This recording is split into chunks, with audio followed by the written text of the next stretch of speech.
Depuis que je suis à la télévision en métropole, j'ai l'impression que ça a évolué un petit peu par rapport à la représentation de la diversité. Moi je suis arrivé en 2001.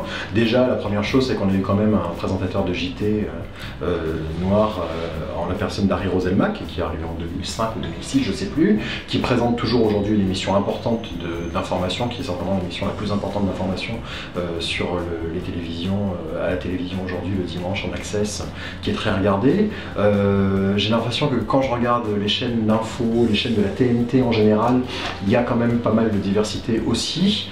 Après, j'ai le sentiment qu'il y a encore un travail à faire sur ce qu'on appelle les chaînes premium, c'est-à-dire que les grandes chaînes, on est encore à mon avis loin du compte, mais on a de la chance depuis maintenant 2-3 ans d'avoir une Lemona Interman qui a été nommée au CSA, et elle a pris son bâton de pèlerin, puis elle lâche pas l'affaire, quoi. C'est quelqu'un de très motivé, de très déterminé, et qui fait valoir des arguments importants. Donc je pense que grâce à Lemona, les choses changent, les choses vont changer parce qu'elle lâche pas. C'est compliqué d'analyser la raison pour laquelle ça n'évolue pas aussi vite que ça le devrait. Je pense que, c'est d'ailleurs lors d'un colloque au CSA que j'ai appris cette information, Channel 4 en Grande-Bretagne a demandé à ce que 20% de son board soit représentatif de la diversité. Mais alors religieuse, orientation sexuelle, eux ils ont été très loin, parce qu'on est en Angleterre, il y a des statistiques pour tout, on sait combien il y a d'homos, il y a de noirs, de blancs, de sikhs, de machin, donc c'est quand même beaucoup plus simple. Ils ont dit, bon ben voilà, si en 2020 il n'y a pas 20% du board qui est représentatif de la diversité, vous n'aurez pas de dividendes.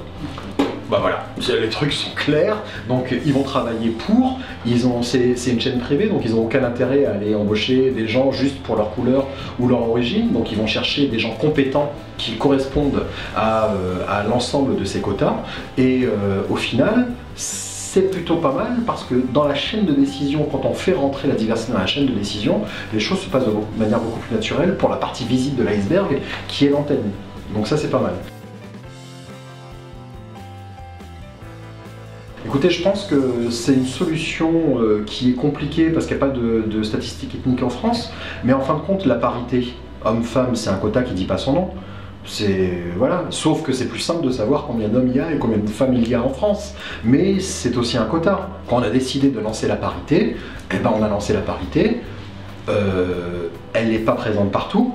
Je peux me tourner vers l'Assemblée nationale par exemple, on se tourne souvent vers eux parce qu'ils ont des grandes déclarations, ils pointent du doigt les médias en disant oui, il faut qu'elle ressemble à la société, etc.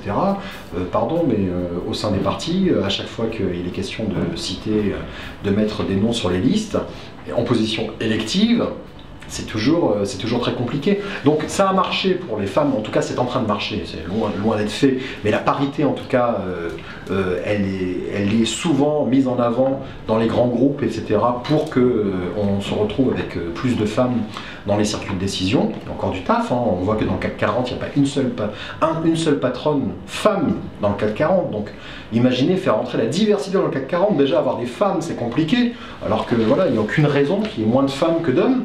Donc déjà la parité c'est un premier sujet qui rentre dans ce sujet de la diversité, et donc après tout ce qui touche à la diversité ethnique, mais pas seulement, les handicapés, on peut rajouter les accents. Aujourd'hui, quand vous regardez, le seul mec intelligent qui a un accent dans les médias, c'est Jean-Michel Apathy. Quand je dis intelligent, c'est qui a un propos intelligent. Sinon, dès qu'on nous montre des débiles ou des abrutis dans les émissions de télé-réalité, c'est soit des Marseillais, soit des ch'tis. C'est sympa pour les Marseillais et les ch'tis, je suis désolé, mais les gens qui ont des accents, il y a aussi des gens très intelligents, c'est pas forcément des mecs qui se baladent avec des couilles à l'air en bord de la piscine et qui disent des bêtises.